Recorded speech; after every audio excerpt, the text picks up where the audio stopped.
Et salut tout le monde, j'espère que vous allez bien. On se retrouve aujourd'hui pour une vidéo un peu différente de d'habitude, ça sera pas du gameplay pur. Le vendredi, j'essaie de sortir un petit peu de ce schéma classique où je poste souvent des gameplays ranked, parce que ce que j'aime faire aussi, c'est de vous expliquer des choses et de vous parler. J'ai pas trop le temps de le faire avec le travail en ce moment, mais on va essayer de prendre un rythme plus régulier pour vous faire des vidéos spéciales. Enfin, spécial, c'est un bien grand mot. Juste avant de vous parler du sujet de la vidéo, je voulais vous mentionner que demain, samedi 12 septembre, à partir de 10 h, sera mon stream anniversaire sur Twitch. Au programme, il y aura beaucoup de paladins et on fera aussi un giveaway d'un cadeau de la part de Fnatic. C'est super cool, je suis super heureux, donc soyez là. Enfin, si vous voulez, je vous force à rien. Je me tâte même à refaire un peu de Smite vu que c'est là que mon aventure de streaming a commencé, mais bon, ça, on verra bien. Ça vous intéresserait? Et je tenais encore une fois à vous remercier pour tout le soutien que vous me donnez et les remarques constructives dans les commentaires à chacune de mes vidéos. Que ça soit négatif ou positif, tout est bon à prendre. J'ai encore plein d'idées de vidéos, donc j'espère que vous continuerez à me suivre. Passons maintenant au vif du sujet. Vous avez dû le voir dans le titre, ce n'est pas une surprise, on va aujourd'hui parler des objets de paladin. Depuis la saison 3, certains ont subi pas mal de changements, et même récemment, il y a eu des changements de prix où pas mal de gens sont pas au courant. C'est une question que j'ai vraiment, mais alors vraiment très souvent, du style « Hey l'Unium, faut build quoi sur tel ou tel champion ?» Parmi ces personnes, il y a pas mal de nouveaux joueurs, bien sûr, mais j'ai remarqué que pas mal de vétérans ne savent pas non plus tout le temps quoi build et comment s'adapter. Car oui, souvent, on va avoir un ordre d'items à faire, mais il faut savoir s'adapter un minimum. Encore à mon niveau, sans vouloir faire le gars bien sûr, je vois encore des gens qui savent pas comment build Terminus et c'est assez inquiétant. Alors plus qu'une piqûre de rappel, je vais essayer de vous faire comprendre l'utilité des différents objets et sur quels champions ils sont les plus utiles. Vous allez voir, c'est assez facile à comprendre, alors restez jusqu'au bout. Cette vidéo, elle va être séparée en 4 parties, chacune des parties correspondant aux différents objets. Défensif, utilitaire, soutien et offensif. On va passer tout ça au peigne fin, expliquer vraiment l'utilité, sur qui le prendre, sur qui ne pas le prendre, comment l'utiliser, etc. Et bien je vous propose de commencer directement par les objets de type défense. Le premier de la liste est bien entendu Illumination. Là vous allez me dire qu'il n'y a pas grand chose à dire, et pourtant vu certaines games, je me dis que ça va pas faire de mal de l'expliquer un peu plus en détail. Le principe de cet objet il est assez simple, il vous permet de révéler les cibles furtives autour de vous dans un rayon allant de 15 unités à 45 unités selon le niveau. Généralement quand on achète cet objet, on pense directement à Skye et c'est pas illogique puisque c'est elle qui a bénéficié la première d'une compétence de camouflage. C'est d'ailleurs à cause de ça qu'on la voit très peu à haut niveau. Elle va se faire voir directement et avec son faible pool de HP, elle a pas vraiment le temps de réagir, elle peut pas faire son travail de flanc. Et il n'y a pas que Skye qui est affecté par cet objet. Ça fonctionne aussi contre Shalin, contre Seris et contre Strix. Strix et Shalin ont eux aussi une furtivité et c'est des champions qu'on peut voir quand même assez souvent. Je parle de ce que je vois en ranked. Et cet objet par son faible coût, 150, 300 et 450 crédits, et ben il a une très grosse value, ça veut dire qu'il est rentable. Seris elle a pas vraiment une furtivité, elle passe dans une autre dimension, mais c'est tout de même considéré comme un camouflage. Bon, Seris c'est pas le champion qu'on voit le plus,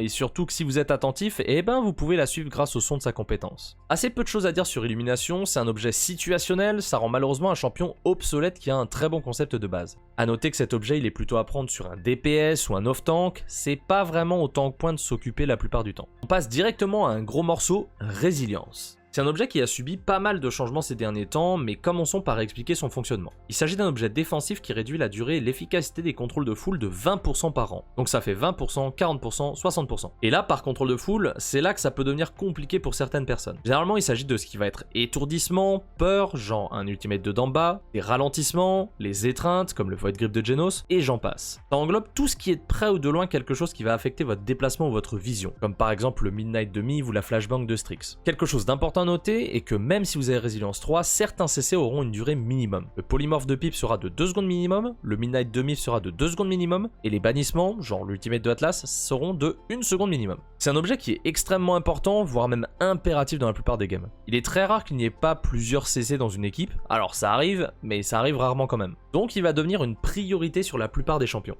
En saison 2, cet objet il était très puissant, voire même trop, puisqu'il pouvait donner jusqu'à 90% de réduction de CC. Maintenant c'est 60% maximum, ce que je trouve bien vu son faible coût, 150, 300, 450 crédits. Avec tous ces changements, Résilience devient un des meilleurs objets à mettre sur tout champion quand vous trouvez face à trop de CC. Par exemple, si vous êtes contre une Inara, contre une EH, contre un Maldamba, contre une Mive et contre un Shalin, pour moi, la question est vite répondue. Il vous faudra prendre cet objet au plus vite au vu du nombre de CC présents dans l'équipe adverse. Les deux prochains objets, je vais les mettre ensemble, il s'agit de Bouclier Choc et de Havre. Je vous préviens, ça va aller assez vite. Les objets ont la même utilité à un détail près. Le premier réduit les dégâts blast subis, alors que le second réduit les dégâts directs subis. Les objets coûtent 300, 600, 900 crédits et réduisent les dégâts de 7%, 14% et 21%. Il va falloir les prendre quasiment à chaque game, surtout sur des tanks et des supports. Résister plus, ça va de soi, c'est important. On va pas forcément le prendre en premier, à part certains cas comme Io par exemple, car elle n'a pas besoin de Chronos, mais ça j'y reviendrai plus tard. C'est un objet que je prends tout le temps personnellement, la value elle est très forte. Avec Havre 3 contre un Strix,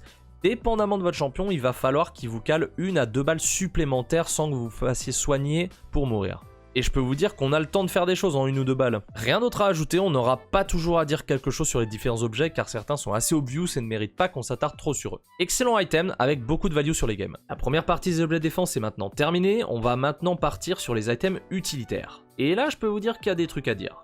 Parlons dès maintenant de Agile, ou Nimble pour ceux qui ont le jeu en anglais. La description de l'objet, il est simple. Il vous permet d'augmenter votre vitesse de déplacement de 7, 14, 21% et il coûte 150, 300, 450 crédits. Cet objet, il va être très utile pour les champions qui manquent de base de vitesse de déplacement. Et en donnant cette information, je vous demande s'il vous plaît de prendre cet objet sur Terminus en premier. Terminus, c'est un excellent tank, derrière Inara certes, mais toujours utile, mais il lui faut impérativement cet objet. Pourquoi vous allez me dire? Bah parce que c'est une charrette et il se déplace très lentement. Ses coups de hache ils sont longs à mettre et il peut rattraper absolument personne. Agile va être le premier objet à prendre sur lui pour que son défaut soit un minimum corrigé. Et ça va être très bon sur d'autres champions aussi, par exemple sur Io, c'est pas déconnant, pas forcément en premier objet bien sûr, mais également Seris. Même si elle a sa furtivité pour s'enfuir, elle va avoir besoin de plus de solutions pour se déplacer et aider son équipe. Bon après, si vous pouvez éviter de jouer Seris, ça me va hein. Pour le prix, Agile va être une très bonne solution et aura une excellente value pour certains champions comme mentionné auparavant. Alors si vous avez déjà de la vitesse de déplacement dans votre deck, ça va pas s'additionner de manière brute. Il y a un calcul derrière dont je suis pas certain, un peu comme le drain de vie d'ailleurs, alors si vous êtes sûr, n'hésitez pas à me le dire. Parlons maintenant de Cavalier. C'est un de mes objets favoris du jeu parce que tu deviens une fusée avec ta monture et ça c'est giga marrant. Et à quoi ça sert? Eh bien à ce que votre vitesse de monture soit plus rapide allant de 15%, 30%, 40% plus vite. L'objet a vu son prix faire le yo-yo à certains patchs et le coût a maintenant été élevé à 250, 500 et 750 crédits. L'objet était beaucoup trop gratuit avant le patch de cet été et je suis content que le prix ait augmenté. Cet objet il va falloir le prendre au minimum, et je dis bien au minimum, sur votre tank point la plupart des cas. Alors on le privilégiera sur mine gelée, sur marché aux poissons ou différentes maps qui sont assez grandes et où il faut du temps pour revenir. Généralement ces cartes sont punitives et si votre team entière meurt, il est difficile de revenir pour la capture du point avec un bon dismounting. L'objet, il est aussi très intéressant sur les flancs, sur différentes cartes, celles qu'on a mentionnées juste avant, mais j'aime aussi beaucoup sur Plage du Serpent ou encore Bazar. Le but du flank va être d'arriver rapidement dans la backline et de faire effet plus vite. Et même si vous mourrez, vous reviendrez très vite grâce à Cavalier. J'aime beaucoup le prendre même sur d'autres rôles pour pouvoir revenir plus vite au combat si jamais on meurt, surtout dans les maps mentionnées juste avant. On peut également le voir comme une manière de se repositionner en premier pour l'une des deux équipes. Avec Cavalier 3, le tank point va arriver en premier et pourra communiquer à son équipe ce qui se passe tout en capturant les premiers pourcentages du point, ou alors en allant directement sur eux pour les ults. Je pense à une Inara notamment ici. Beaucoup de manières d'utiliser cet objet, de manière agressive ou plutôt pour préparer le terrain. Il n'était pas du tout vu en saison 2 car son prix il était bien trop élevé et la value elle n'était pas vraiment là. Actuellement c'est un objet qui est très présent et il vous sauvera bien des games si vous évitez les balles ennemies. Il nous en reste encore deux, je vous avoue que la catégorie utilitaire c'est la plus longue, il y a pas mal à dire, la prochaine on pourra pas en dire autant. Motivation est le troisième objet dont on va parler ici. Il vous permet de charger votre capacité ultime 10%, 20%, 30% plus rapidement pour un coût de 250, 500, 750 crédits. Prix plus que correct, avoir votre capacité ultime plus rapidement sera super utile sur des champions comme Drogos, comme Ying, comme Grover, ou même récemment si vous l'avez vu sur mes gameplays sur Xin Guillotine. Objet quasiment impératif sur tous les supports, mais pas forcément à prendre en premier. Que ce soit un Grover ou une Ying, il s'agit d'un gros soin supplémentaire pour sauver son équipe, il est donc super important de pouvoir le charger le plus rapidement possible. Cet objet était encore plus présent en saison 2 puisqu'il pouvait donner jusqu'à 45% de charge de capacité ultime, ce qui est extrêmement fort. Comme mentionné au-dessus, on peut très bien le prendre sur des champions offensifs comme Drogos, qui avec son ulti tout le temps pourra OS un tank, ou une autre cible importante, sans souci et l'avoir en plus de ça très rapidement. Ouais, j'ai subi ça récemment, ça m'a fait mal. Et c'est pareil avec Xin qui aura déjà son ulti plus rapidement avec le bon talent, alors avec motivation en plus, vous aurez encore plus d'impact. J'aime beaucoup aussi le prendre sur un Victor qui, bien joué, pourra l'avoir très souvent, mais c'est loin d'être une priorité. C'est vraiment en dernier recours si je vois que j'ai pas de value pour autre chose. Faut savoir analyser la situation et la compo ennemie. Pour résumer, très bon sur les supports et des champions offensifs qui auront une utilité pour OS par exemple un champion ennemi. C'est vrai que motivation sur Strix c'est pas fifou, on va pas se le cacher. Terminons par Chronos, l'item préféré des soigneurs et pas que. Enfin pas tous, mais je vais vous expliquer, vous inquiétez pas. Chronos vous permet de réduire le temps de recharge de vos compétences de 10%, 20%, 30% et ceci n'inclut pas vos capacités ultimes puisqu'il y a motivation pour ça comme expliqué auparavant. Alors là, pas de doute, il faut prendre ça sur vos supports sauf Seris et Io. Seris n'en a pas besoin car son soin n'a quasi pas de CD et c'est vraiment du gaspillage de lui mettre. Quant à Io, elle utilise une ressource, le clair de lune, qui n'est pas affecté par Chronos. Donc prendre cet objet vous permettrait d'avoir Luna plus rapidement et ça, avec tout le respect que je dois à Miu Miu, bah on s'en fiche un petit peu quoi. Assez peu de choses à dire en plus sur cet objet, à part qu'il est primordial quand vous êtes le soigneur. Il sera impératif sur Genos au niveau 2 pour qu'il puisse mettre 3 marques en même temps par exemple. Et puis pour spammer plus souvent ses soins tout simplement pour les autres supports. Alors ici je parle des supports, mais on peut voir Chronos sur quelques tanks avec des decks spéciaux qui ne sont pas trop illogiques. On peut le voir sur Fernando, Makoa ou encore Rome. Pour le premier, avec le talent Égide et le deck adéquat, il aura son bouclier toutes les 3 ou 4 secondes, ce qui sera très frustrant à affronter. Pour Makoa, c'est avec le talent demi-coquille et le bon deck que vous pourrez spam votre shield et donc être très ennuyant pour l'équipe adverse. Quant à Rome, si vous me suivez, vous savez que c'est avec mon deck Usain Bolt que vous pouvez faire votre charge tout le temps et donc être une vraie plaie pour les adversaires. Si vous prenez Rome en last pick et qu'ils n'ont pas de CC, vous allez être un vrai poison pour eux et vous pourrez limite solo carry la game. Ce sont encore une fois des cas spécifiques, je suis sûr que cet item peut se voir sur d'autres champions que j'ai pas mentionnés. N'hésitez pas à me le dire d'ailleurs dans les commentaires si vous avez des idées à proposer. On en est maintenant à la moitié de la vidéo, je vous laisse le temps d'aller chercher un verre d'eau pour continuer la suite de la vidéo. Ça y est, c'est bon pour vous ? Allez, on est reparti. Je pense que la catégorie des objets soutien va se faire rapidement, l'un est assez utile malgré son nerf, le reste les moins, ce sont des objets qui je pense devraient être un peu revus pour être utiles, mais on en parlera plus tard. On commence donc avec Revivifier qui permettra aux soins reçus d'être 5, 10, 15% plus efficaces sur vous-même. C'est un objet qui est principalement utilisé sur les tank points, c'est un moyen de contrer un petit peu cautérisé, même si son nerf lui a fait un peu de mal. J'aime beaucoup prendre l'objet aussi sur mon DPS ou flank quand je sais que je vais recevoir du soin, notamment quand je duo queue avec un excellent support. Pas mal de joueurs vont trouver cet item très moyen puisqu'en saison 2 il octroie un bonus de 30% aux soins, on préfère limite ne plus le faire. Je suis pas trop d'accord là-dessus, ça peut toujours bien sauver, mais c'est surtout aux détenteurs de revivifier de savoir bien jouer et bien se positionner. Car oui, quand vous êtes sous-cautérisé, eh bien vous recevez moins de soins, et 15% en plus, ça fera pas une grosse différence. Là, le but, c'est d'être hors combat pour remonter votre vie bien plus vite et retourner au combat. On voit trop souvent des gens blâmer les supports, et ça m'arrive aussi, attention, mais malheureusement, c'est plus une erreur de positionnement et d'interprétation qu'autre chose. Et oui, il faut savoir se remettre en question par moment. Pas grand chose d'autre à dire pour moi, ça reste un must-have quand vous êtes tank point, et il peut être mis sur d'autres rôles, mais c'est pas primordial non plus. Bon, le prochain item, j'ai même pas envie d'en parler, mais bon, il faut, c'est vétéran. Spoiler,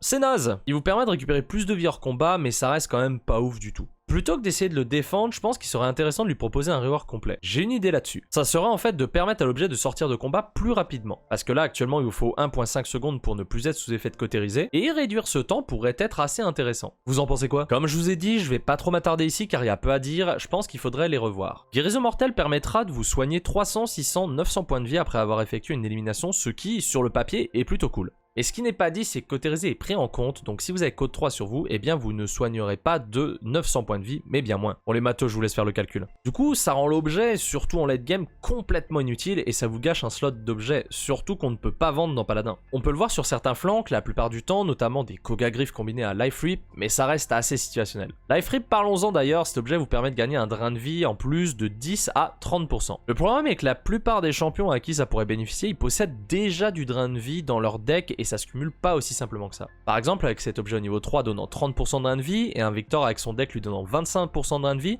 vous n'allez pas avoir 55% de drain de vie. Ah bah oui, sinon ça serait un peu pété quand même, non? Il y a une note importante à prendre en compte également sur cet objet, c'est qu'il ne fonctionne pas contre les déployables, donc pas contre Luna, contre les illusions d'Ying ou les tourelles de barrique. Par contre, il fonctionne sur les boucliers personnels comme Rucus ou Thorvald. Petit conseil, évitez de le prendre quand même. Je pense que les 3 derniers objets devraient être revus, guérison mortelle peut être très bon, mais le fait que cautérisé soit appliqué entièrement ruine un peu le délire, et Life Rip, eh ben, le cumul n'est pas assez intéressant. Je sais pas comment on pourrait les rendre plus intéressants, si vous avez une idée, n'hésitez pas à le dire en commentaire, ça m'intéresse. On arrive maintenant à la dernière catégorie avec les objets offensifs. Je parle depuis un moment, je vous avoue, je sais pas combien de temps la vidéo va durer, mais j'espère que ça vous plaît. Et là, vous le savez déjà, il y a surtout un objet sur lequel on va s'attarder un moment. Commençons par Bulldozer. Objet très simple d'utilisation, il permettra de faire plus de dégâts aux déployables, donc on parle ici des illusions de Ying, les tourelles de Barrick, Luna de Ayo, les totems de Grok, le mur d'Inara, le dragon d'Imani, et j'en passe. Alors oui, je précise bien encore une fois le mur d'Inara parce que pas mal de gens me demandent encore s'il faut pas prendre broyeur compte. Généralement, on le prendra sur un dégât pour pouvoir shooter de loin. C'est pas illogique de le voir non plus sur le tank point, surtout contre un Barrick ou une Ayo vu qu'il est directement en contact de ses déployables. Pas grand chose d'autre à dire, un objet assez situationnel qu'il faudra prendre que contre certains champions, il est pas très cher et peut se prendre si jamais ça devient un souci. Si vous avez un Grok Maelstrom avec vous, pensez à lui et ne prenez pas forcément Bulldozer.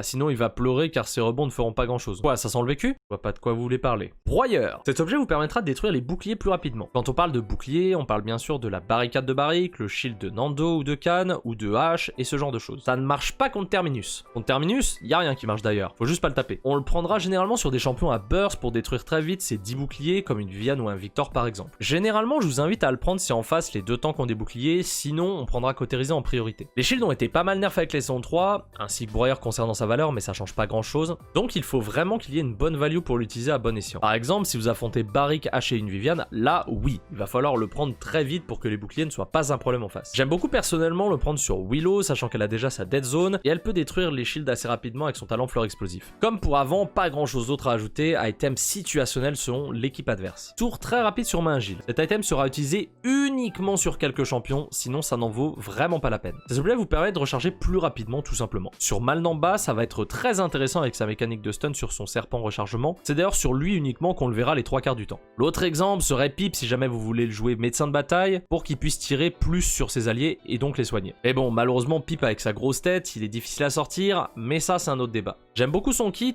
et j'espère qu'on le reverra à l'avenir. Il y a sûrement un ou deux champions en plus qui pourraient en bénéficier, mais c'est pas non plus folichon. Et là, on va passer au dernier objet et je sais que c'est celui que vous attendez le plus.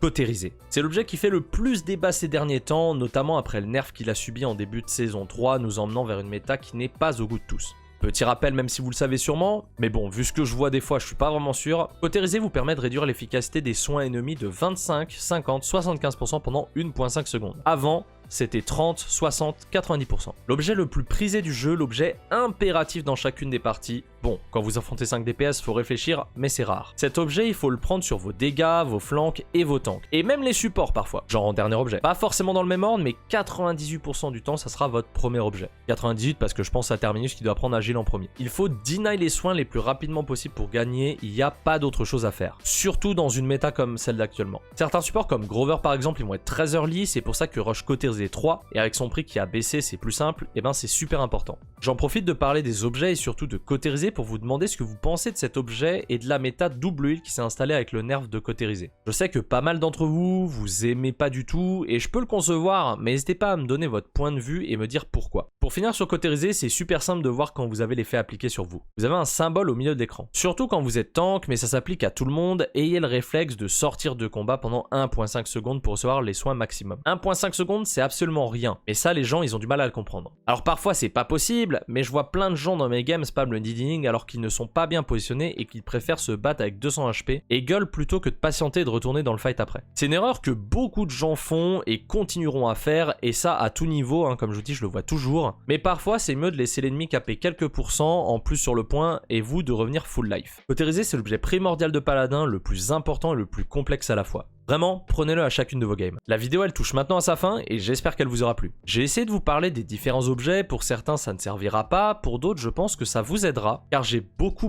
de questions et j'ai essayé d'expliquer pourquoi ces objets sont bons ou ne sont pas bons, sur qui les mettre, sur quel rôle les acheter. Ça me fait penser que j'avais une idée une fois et je me disais qu'est-ce que vous penserez de pouvoir revendre les objets, ou alors que ce soit un nouveau perso qui ait cette possibilité. Surtout des fois quand on est déconnecté, il y a le bot qui prend notre contrôle, il achète des objets un peu à la con, et je me dis que ça serait intéressant de pouvoir le revendre mais que le coût des autres objets augmente. Je sais pas, c'est un truc auquel j'ai pensé, ça pourrait donner un petit renouveau de Paladin, mais ça se trouve mon idée est complètement à chier. J'ai essayé de faire un format assez concis et digeste pour pas que ce soit trop chiant à suivre, donc n'hésitez pas à me dire ce que vous en avez pensé et s'il y a des trucs à améliorer. Un dernier petit rappel, rendez-vous demain samedi 12 septembre à partir de 10 h sur twitch.tv/lunium. On va fêter mon anniversaire, ça va être cool, on va passer un bon moment et il y aura des trucs à gagner. Passez une bonne journée ou une bonne soirée, ça dépend quand vous regardez les vidéos. Passez un excellent week-end et je vous fais des bisous et je vous dis à très vite. Ciao ciao.